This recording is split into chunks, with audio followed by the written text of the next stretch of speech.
এয়া দেখিছেনে কিমান ধুনীয়া সফট ইডলি ঘৰতে ৰেডি কৰি ল'লোঁ। এয়া দেখিছে, এইদৰে বাতিতো বনাব পাৰিব। একেবাৰে কম সময়ত আপোনালোকে এইদৰে বনাব পাৰিব। তেতিয়াহ'লে আহকচোন ভিডিঅ'টোৰ মাজলৈ। এয়া মই ইডলি বনাবলৈ এয়া বাতিটোৰে এবাতি এয়া চাউলৰ গুড়ি লৈছোঁ। মই চাউলৰ গুড়ি বনাম। ইয়াতে মই চাউলৰ গুড়িৰ আধা আপোনালোকে চুজি ল'ব।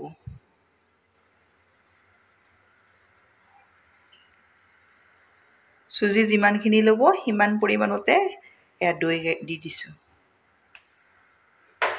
ইয়াত মই সামান্য পৰিমাণৰ এয়া নিমখ দি দিছোঁ।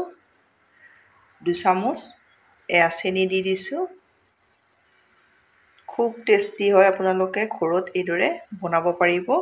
এতিয়া এইখিনি মই চামুচখনেৰে এইদৰে মিলাই যাম।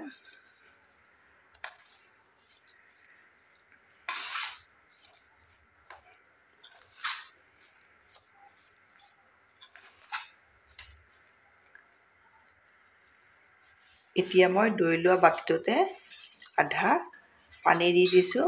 পানী আপোনালোকৰ কম বেছি পৰিমাণেও লাগিব পাৰে। এতিয়া এইখিনি ভালদৰে মিলাই লওঁ। এইখিনি মই ভালদৰে মিলাই ল'লোঁ।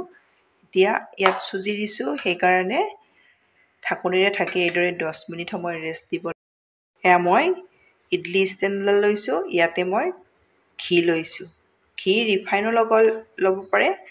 এইদৰে লগাই ল'ব, তেতিয়া ইডলিকেইটা সোনকালে এৰ খাই গুচি আহে। আপোনালোকৰ ওচৰত ঘি নাথাকিলে ৰিফাইনো দিব পাৰিব।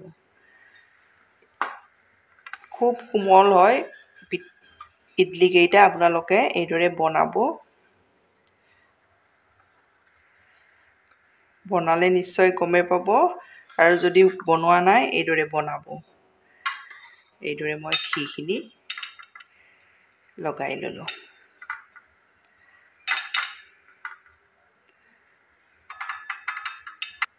এয়া মই ইডলি ষ্টেণ্ডডাল এইদৰে ৰেডি কৰি ল'লোঁ।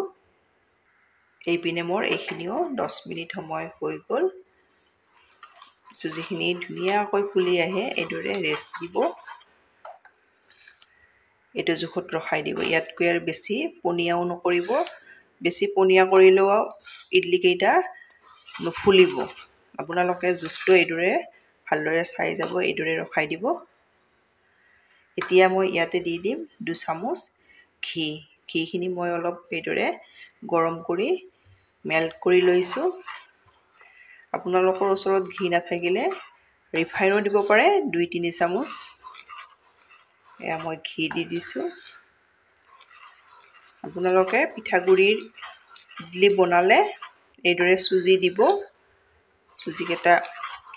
চুজি দিলে এইদৰে ইডলিকেইটা স্পঞ্জি হয়। বহু সময়লৈ থৈ দিলেও কোমল হৈ থাকিব।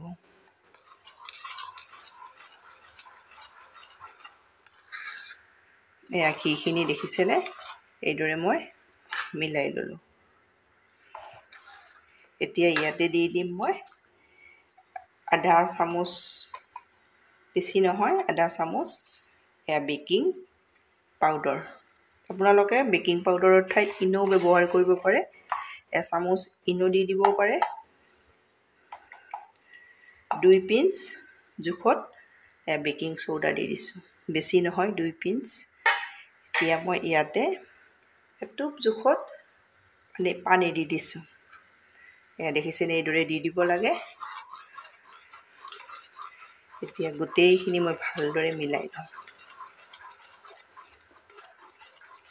আপোনালোকে ইনো বা বেকিং পাউডাৰ বা বেকিং চ'ডা যিয়ে নিদিয়ে, দি কিনে বেছি সময় ৰখাই নথ'ব।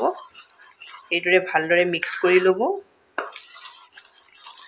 এয়া মই দেখিছেনে? ভালদৰে মিক্স কৰি ল'লোঁ। এয়া দেখাই দিছোঁ আৰু এবাৰ, এইটো জোখত ৰখাই দিব। ইয়াতকৈ আপোনালোকে বেছি পনীয়াও নকৰিব আৰু ডাঠো নকৰিব। এতিয়া ইয়াতে মই দি দিম, চামুচখনেৰে দি দিম। এইদৰে একেবাৰে ভৰ্তি ভৰ্তিকৈ নিদিব, কাৰণ ইডলি ফুলি আহিব। এইদৰে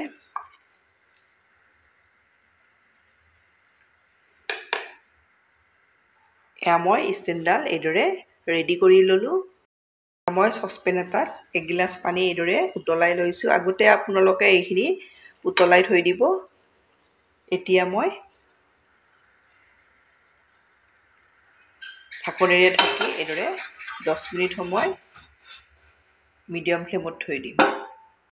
মোৰ 10 মিনিট সময় হৈ গ'ল। এতিয়া চাই লওঁ। এয়া দেখিছেনে ইডলি কিমান ধুনীয়াকৈ ফুলি গৈছে। এতিয়া নমাই ল'ম। এয়া মই নমাই ল'লোঁ। অলপ ঠাণ্ডা হ'বলৈ এইদৰে থৈ দিম। ঠাণ্ডা হ'লে মই আপোনালোকক উলিয়াই দেখুৱাম। এয়া অলপ ঠাণ্ডা হৈছে। এতিয়া মই চুৰিখনেৰে এইদৰে ছাইডকেইটা অলপ এইদৰে গুচাই ল'ব লাগিব। এইদৰে গুচাই ল'লে হৈ যায়।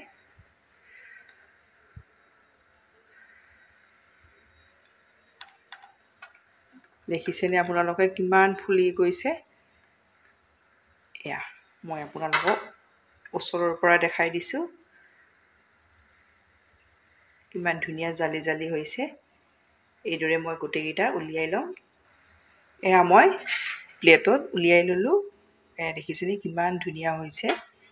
আপোনালোকে যদি পিঠাগুড়িৰ ইডলি খোৱা নাই এইদৰে বনাই খাব। অলপ বেছি হৈছিলে এইদৰে মই বাতি এটাত এইদৰে দি দিছোঁ। আপোনালোকে এইদৰে বনাব, বনাই খাই কেনে পায় কমেণ্টত জনাব। ধন্যবাদ ভিডিঅ'টো শেষলৈ চাব।